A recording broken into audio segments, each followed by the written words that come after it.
Good morning students. आज हम class 9 math में एक्सरसाइज 1.2 करेंगे। कल मैंने 1.1 आपको समझा दी थी और उसके रूल्स एंड इंट्रोडक्शन भी समझा दिया था। तो चलो शुरू करते हैं। पहला क्वेश्चन है, इसके 3 पार्ट हैं। यह है कि every irrational number is a real number. Every irrational number is a real number। True और फॉल्स, ये फर्स्ट क्वेश्चन के 3 पार्ट्स हैं। ट्रू एंड फॉल्स बताना है। क्या सभी irrational नंबर रियल नंबर होते हैं? यस, मैंने बताया था कि रियल नंबर्स रैशनल नंबर्स और इरेशनल नंबर का कॉम्बिनेशन होता है। तो सारे के सारे इरेशनल नंबर्स रियल नंबर होते हैं, लेकिन सभी रियल नंबर इरेशनल नंबर नहीं होते। उसमें रैशनल भी होते हैं और इरेशनल भी। तो ये क्या हो गया? ट्रू। दूसरा क्या था? इसका दूसरा पार्ट था, every point on A number line is of the form root m where m is a natural number। ये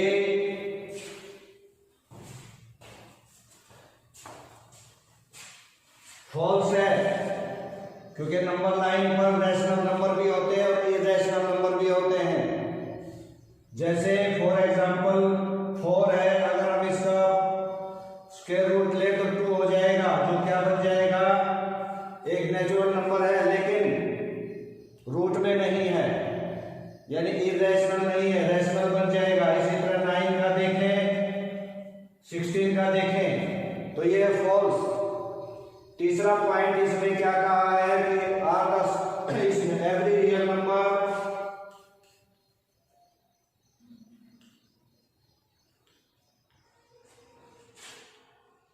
is an irrational number।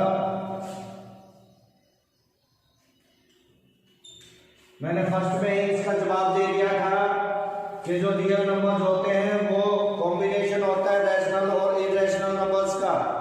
तो मैंने कहा कि सभी रियल नंबर इरेशनल होते हैं। फॉल्स, क्योंकि रियल नंबर्स में रैशनल और इरेशनल दोनों होते हैं। तो फर्स्ट क्वेश्चन के ये 3 पार्ट्स थे जिसमें ट्रू एंड फॉल्स पूछा गया था, जो मैंने आपको बता दिया। क्वेश्चन नंबर 2 भी फर्स्ट क्वेश्चन से रिलेटेड है। सेकंड पार्ट से, are the square root of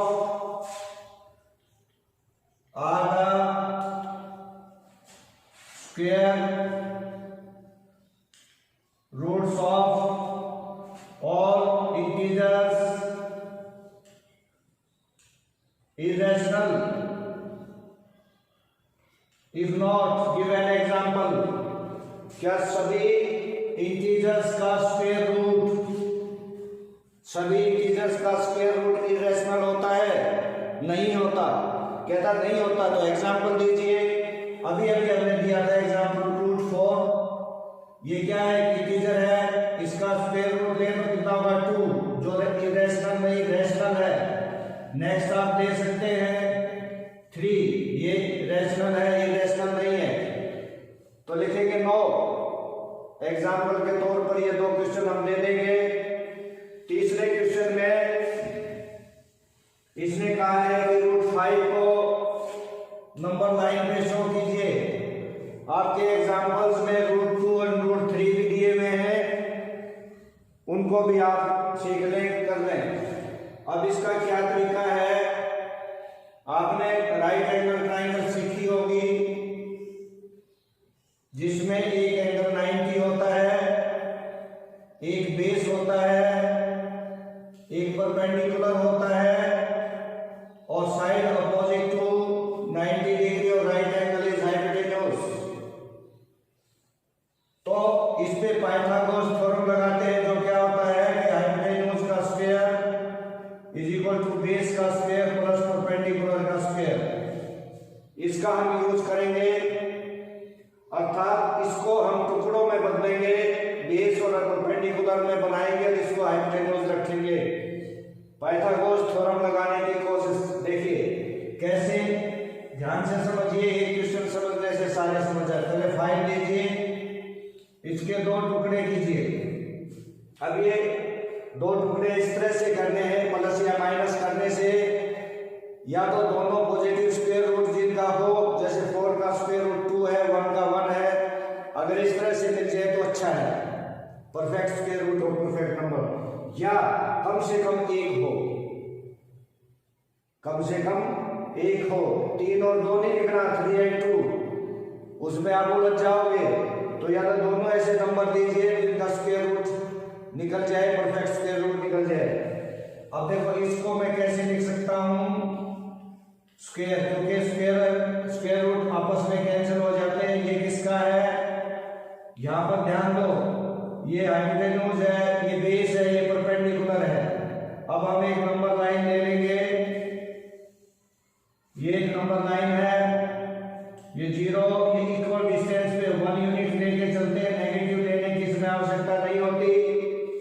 तो सबसे पहले बेस लीजिए, बेस कितना 2, यहां से 0 से 2, ये इतना, इसको a मान लिया, इसको b, ये 2 हो गया, 2 यूनिट्स। अब इस पर 90 की राइट एंगल ट्राइंगल बनानी है, तो 90 डिग्री का एंगल बनाइए। अब देखो बेस 2 हो गया, परपेंडिकुलर 1 है, तो इस पर 1 यूनिट, ये 1 यूनिट है, इक्वल है, ये इतना काट लीजिए, चाहे इतना ले लीजिए, चाहे इतना, और इसको 0 से मिला दीजिए। ये कितनी गई, इसको हम b ले लें, ये c हो गया, ये 1 यूनिट है, तो ये आपका √5 आ जाएगा। अब यहाँ कैंपस रख करके ऐसे इसको घुमाएंगे तो नंबर लाइन पे जो ये पॉइंट आएगा, इसको कोई भी लिख ले, ये √5 के बराबर होगा। इस प्रकार हम इनको हल करेंगे। अब √2 बहुत आसान है, वो आप कर सकते हैं। √3 में थोड़ा सा समझने की जरूरत है। 3, 2 + 1, 2 + 1, यहां पर 4 - 1 भी हो सकता है, ये ध्यान रखिएगा। तो हम क्या करें, यहां पर किसका, ये √2 का स्क्वायर, ये 1 का स्क्वायर, इसलिए √2 पहले इसने सिखाया था। अब पहले √2 लेंगे, नंबर लाइन पे देखो कैसे लेंगे। ये नंबर लाइन है आपकी 2 किसके बराबर होता है, देखो √2 का स्क्वायर, 1 का स्क्वायर प्लस 1 का स्क्वायर, क्योंकि रूट स्क्वायर और रूट कैंसिल, तो 1 यूनिट, इस पर 90 का एंगल, फिर उस पर 1 यूनिट, ये 1 यूनिट, ये 1 यूनिट, ये 1 यूनिट है, मिला दिया, ये आपका √2 आ गया। अब क्या करना है, या तो यहां से ऐसे कर लीजिए ताकि √2 इस पर आ जाए और 1 उस पर लिया जा सके, या इसी पर 90 डिग्री का एंगल बना लीजिए। √2 पे एक साइड √2 हो गई, ये वाली, और उस पर 1 यूनिट काट दीजिए। अब हमने कौन सी राइट ट्राइंगल ली है, ये जिसमें एक साइड √2 है, एक 1 यूनिट है, तो ये कितना आ जाएगा, √3। अब कंपास को ऐसे रख के घुमाएंगे तो ये जो पॉइंट आएगा ये √3 को शो करेगा। उम्मीद है ये आपको समझ आ गया होगा। इसके बाद हमारे सामने क्वेश्चन नंबर 4 है, स्क्वायर रूट स्पाइरल। ये एक्टिविटी है, ग्रुप एक्टिविटी, बहुत आसान भी है। तो हम कैसे करेंगे, question number 4, square root spiral.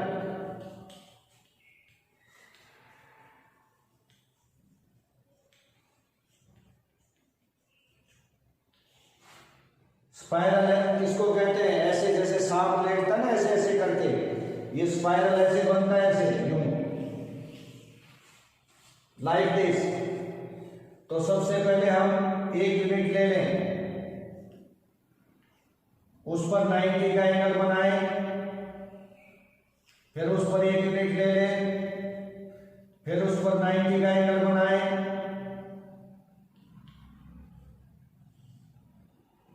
फिर उस पर एक यूनिट ले लें, फिर उस पर 90 का एंगल बनाएं, फिर उस पर एक यूनिट ले लें, ऐसे करके आप चलते जाइए।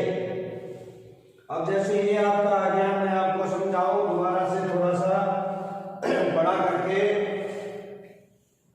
जैसे हमने एक यूनिट थोड़ा सा बड़ा कर दिया, मैंने यहां पर 90 का एंगल बना दिया, एक यूनिट ले लिया, इसे मिला दिया, ये √2 आ गया आपका। अब यहां पर आपने √2 बनाना भी सीख लिया है। अब इस √2 पे हम 90 का एंगल बनाएंगे और फिर इस पे एक यूनिट काटेंगे, इसे मिला देंगे, ये √3 आ जाएगा। इसको ऐसे नंबर लाइन पे ले सकते, √3 भी आपने इससे सीख लिया। अब इस √3 वाले पे ये √3 90 का एंगल बना देंगे, फिर एक यूनिट काट देंगे, इसे मिला देंगे, ये √4 यानी 2 आ जाएगा। फिर इस पर हम 90 डिग्री का एंगल बनाएंगे और फिर उस पर एक यूनिट काट देंगे, इसे मिला देंगे, ये आपका √5 आएगा। इस तरह से स्पाइरल बनती चली जाएगी, इसको कहते हैं स्क्वायर रूट स्पाइरल। तो आपका एक्सरसाइज 1.2 पूरी हुई। आप इसे कॉपी में कीजिए, प्रैक्टिस कीजिए। अगर आपको कोई प्रॉब्लम आती है, आप समझ नहीं पाते, तो इस नंबर पर आप मुझे कांटेक्ट कर सकते हैं। Thank you, have a nice day.